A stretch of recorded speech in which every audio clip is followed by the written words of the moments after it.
তুই কি জানিস তোর আশপাশে এমন কিছু মানুষের ছায়া সবসময় তোর পিছু করছে, যাদের কারণে তুই তোর লক্ষ্যে ফোকাস করতে পারছিস না, অথচ তুই এদের সাথে ওঠা বসা খাওয়া সবকিছু করিস।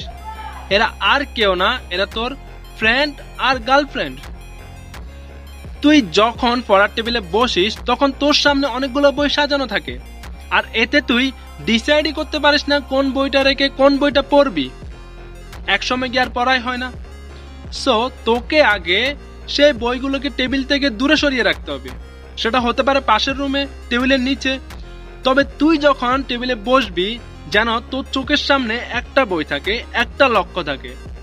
তাহলে তখন দেখবি বই ডিসাইড করতে যে সময়টুকু তোর ব্যয় হয় সেটা আর হবে না।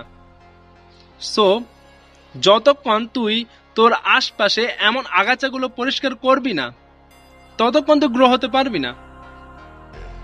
আগে এই আগাছাগুলো পরিষ্কার করে নে, আগে এদের দূরে সরিয়ে রাখ, তবে তুই কিছু করতে পারবি।